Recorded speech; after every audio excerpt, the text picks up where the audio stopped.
অনেক ভাই আছেন প্রবাসী ভাইদেরকে গালাগালি করেন, প্রবাসী ভাইদের পরিবারকে নিয়ে গালাগালি করেন।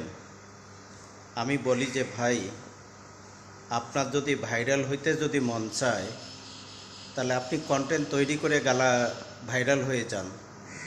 কিন্তু আপনি প্রবাসীদেরকে গালাগালি করে প্রবাসীদেরকে ছোট ভাইবে আপনি ভাইরাল হতে চাচ্ছেন। কিন্তু আপনি জেনে রাখেন, একটা জিনিস সবসময় জেনে রাখবেন, আল্লাহ কিন্তু ছাড় দেয়, আল্লাহ কিন্তু ছেড়ে দেয় না। আল্লাহ ছাড় দেন, আল্লাহ কিন্তু ছেড়ে দেন না। এই জন্য আমি বলি যে প্রবাসীরা হলো আমাদের এমিটেজ যোদ্ধা। তারা আমাদের দেশে তারা এমিটেজ পাঠায়। তাদের এমিটেক্সের টাকা দিয়ে আজকে আমাদের দেশটা ভালো চলতেছে, দেশের উন্নয়ন হচ্ছে, দেশের উন্নয়ন শিল্প কাজ চলতেছে।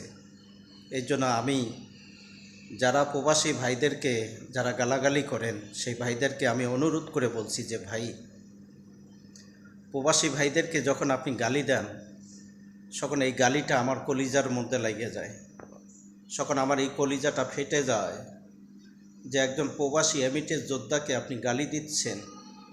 আমার কলিজাটা ফেটে যায় ভাই, এই কলিজাটা ফেটে যায়।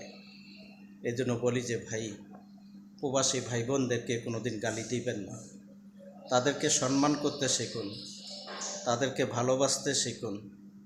তাহলে এই ভালোবাসার মাধ্যমে প্রবাসীরা তারা খুশি হয়ে তারা দেশে এমিটেজ পাঠাবে, আমাদের দেশ ভালো চলবে, দেশের উন্নয়ন শিল্প কাজ হবে।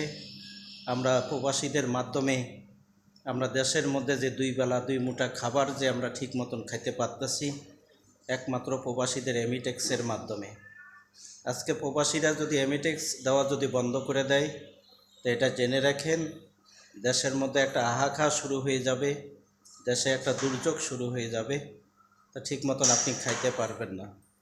কিন্তু আপনি কি করছেন, আপনি প্রবাসী ভাই বোনদের মা বোন তুলে আপনি গালাগালি করে যাচ্ছেন। ভুলও এই কাজগুলো করবেন না। মানুষকে কেন আপনি গালি দিবেন? মানুষকে ভালোবাসতে শিখুন, মানুষকে মহব্বত করতে শিখুন।